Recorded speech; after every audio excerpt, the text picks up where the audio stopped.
தெசலோனிக்கருக்கு எழுதிய திருமுகம் 4ஆம் அதிகாரம். கடவுள் நம்மை ஒழுக்கக் கேட்டிற்கு அல்ல, தூய வாழ்வுக்கே அழைத்தார். எனவே இக்கட்டளைகளை புறக்கணிப்போர் மனிதரை அல்ல, தம்முடைய தூய ஆவியை உங்களுக்கு அளிக்கும் கடவுளையே புறக்கணிக்கின்றனர்.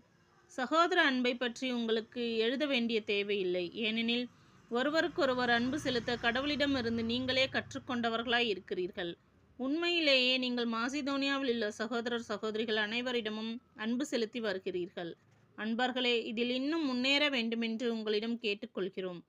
நாங்கள் உங்களுக்கு கட்டளையிட்டது போல உங்கள் வேலையை மட்டுமே பார்த்து கொண்டு உங்கள் சொந்த கையால் உழைத்து அமைதியாய் வாழ்வதில் நோக்கமாயிருங்கள். அப்பொழுது திருச்சபைக்கு வெளியே இருப்பவர்களின் நன்மதிப்பை பெறுவீர்கள்.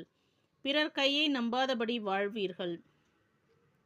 ஆண்டவரின் வருகை. சகோதர சகோதரிகளே, இறந்தோரை பற்றி நீங்கள் அறிந்திருக்க வேண்டும் என நாங்கள் விரும்புகிறோம். எதிர்நோக்கு இல்லாத மற்றவர்களைப் போல் நீங்களும் துயருறக்கூடாது. இயேசு கிறிஸ்து உயிர்த்தெழுந்தார் என நாம் நம்புகிறோம். அப்படியானால் இயேசுவோடு இணைந்த நிலையில் இறந்தோரை கடவுள் அவருடன் அழைத்து வருவார். ஆண்டவருடைய வார்த்தையின் அடிப்படையில் நாங்கள் உங்களுக்கு கூறுவது இதுவே: ஆண்டவர் வரும் வரை உயிரோடு எஞ்சியிருக்கும் நாம் இறந்தோரை முந்திவிட மாட்டோம். கட்டளை பிறக்க, தலைமை வானதூதரின் குரல் ஒலிக்க, கடவுளுடைய எக்காலம் முழங்க, ஆண்டவர் வானில் நின்று இறங்கி வருவார். அப்பொழுது கிறிஸ்து மீது நம்பிக்கை கொண்ட நிலையில் இறந்தவர்கள் முதலில் உயிர் தெழுவர். பின்னர் உயிரோடு எஞ்சியிருக்கும் நாம் அவர்களோடில் மேகங்களில் எடுத்துக்கொண்டு போகப்பட்டு வான்வெளியில் ஆண்டவரை எதிர்கொள்ள செல்வோம். இவ்வாறு எப்பொழுதும் நாம் ஆண்டவரோடு இருப்போம். எனவே இவ்வார்த்தைகளை சொல்லி ஒருவரை ஒருவர் தேற்றிக் கொள்ளுங்கள்.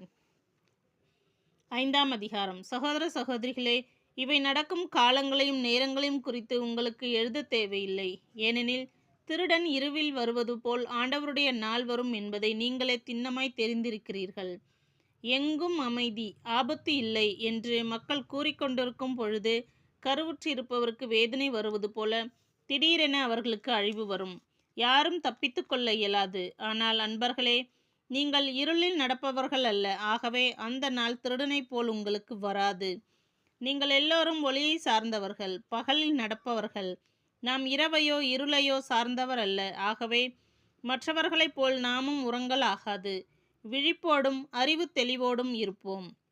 உறங்குபவர் இரவில்தான் உறங்குபவர்.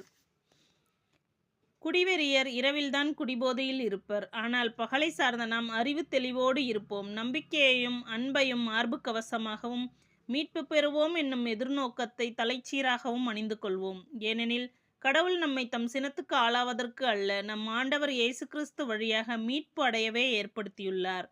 நாம் இருந்தாலும் இறந்தாலும் அவரோடு இணைந்து வாழும்